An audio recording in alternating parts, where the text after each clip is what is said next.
इस देश के कितने छात्र और युवा हैं जो अपना अगला जन्मदिन नहीं मना पाए और इस व्यवस्था की बलि चढ़ गए, और न जाने कितने हैं जो मरे तो नहीं है लेकिन आज भी इस व्यवस्था की बलि हर रोज चढ़ रहे हैं। या तो शिक्षा व्यवस्था से बाहर निकल रहे हैं या फिर इसी व्यवस्था में अपने माता पिता की तरह पुश्तैनी गरीबी, पुश्तैनी पिछड़ापन का शिकार होकर सस्ते मजदूर बनने के लिए मजबूर हैं। आज किसी नेता, किसी मसीहा, किसी ग्रुप पर ये जिम्मेदारी नहीं सौंपी जा सकती कि आपकी, हमारी और हमारी पीढ़ियों के सपनों को बचाने की लड़ाई किसी एक व्यक्ति पर छोड़ दी जा सके। जन आंदोलन की जिम्मेदारी आप पर है। जमीनी स्तर पर उतरिए, मांगिए मंत्री जी का बच्चा, आपका बच्चा सेम स्कूल से लेकर कॉलेज यूनिवर्सिटी तक जाए। सारे ये जो कोचिंग सेंटर चाइना बंद कर चुका है, ये देश भी बंद करे ताकि इस देश में समान शिक्षा लागू हो।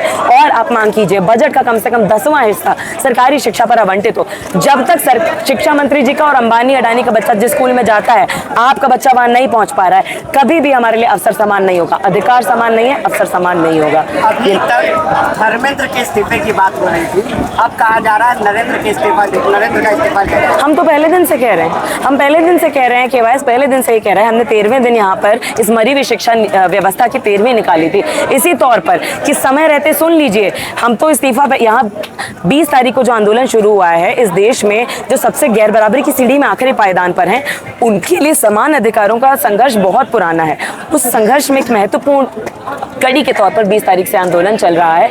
हम पहले से इनसे कह रहे हैं कि आपकी आंखों का शर्म लिहाज सब मर चुका है। पिछले 10 साल में करीब 148 से ऊपर पेपर लीक आप कर चुके हैं और अब पूरी तरीके से नाकाम शिक्षा मंत्री जी का इस्तीफा क्या मांगा जाए, बर्खास्तगी मांग रहे थे, नहीं दी ना आपने। अब ये रिपोर्ट कार्ड जनता आपका तैयार करेगी, आपको जनता जनार्दन खुद बर्खास्त करेगी, सिर्फ सरकार को नहीं, व्यवस्था को। ऐसी व्यवस्था बनाएगी, नेताजी कोई भी बैठे हो, सरकार किसी की भी हो, हमें व्यवस्था ऐसी बनानी है कि आपकी जेब देखकर, आपके सामाजिक आर्थिक परिस्थिति देखकर आपके बच्चे के साथ भेदभाव ना हो, उसका हक ना मारा जाए।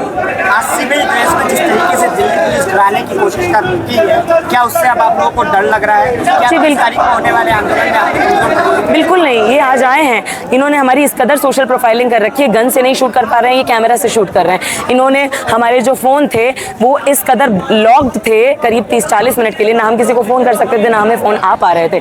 तो इनको लगता है कि उससे क्या लोगों को बाहर लोगों को पता चलना बंद हो जा रहा है कि यहाँ पर क्या हो रहा है। सीधी सीधी बात यह, जितना आप दबाएंगे उतना जन आंदोलन उठेगा।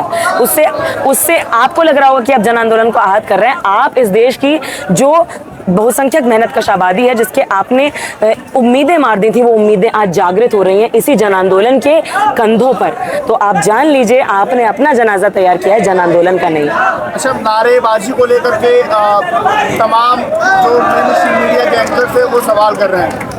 एबीपी के एंकर जो कह रहे हैं कि यहाँ पर इंकलाब जिंदाबाद के नारे लग रहे हैं, वो सही नहीं है। बताइए, भगत सिंह इंकलाब जिंदाबाद का नारा लगाते थे, इनके हिसाब से तो सबसे बड़े से तो उनके हिसाब से भगत सिंह, शहीद राजगुरु, सुखदेव, ज्योतिबा फुले, सावित्रीबाई फुले, इनके लिए तो ये एंटी नेशनल होंगे। जब इतिहास लिखा जाएगा तो ये याद रखा जाएगा कि असली दहशतगर्द वो थे जो देश में शांतिपूर्ण तरीके से सड़कों पर उतरकर काम धंधा, शिक्षा, पढ़ाई, नौकरी सब छोड़कर सिर्फ अपने लिए नहीं, सबसे गरीब, सबसे पिछड़े, सबसे वंचित, दलित, अल्पसंख्यक, सबके लिए, सबसे लास्ट वन इन लाइन के अधिकार के लिए संघर्ष कर रहे थे। वो असली देशहित के लोग लिखे जाएंगे और असली दहशतगर्द लिखे जाएंगे। ना सिर्फ प्रधान जी, ना सिर्फ मोदी जी, ना सिर्फ ये भाजपा की सरकार, बल्कि हमारा ये शोषणकारी और हमारा ये भेदभाव करने वाला जो तंत्र, जो ये सुनिश्चित करता है कि गरीब का बच्चा गरीब बना रहे, और 1% से भी कम जो इस देश में है, जो शोषण कर रहे हैं, दमन कर रहे हैं, खुलेआम निरंकुश शासन चला रहे हैं, सिर्फ उन्हीं के बच्चों के अच्छे दिन आते रहे। तो आपसे अपील है, जमीनी स्तर पर उतरकर जन आंदोलन को मजबूत कीजिए।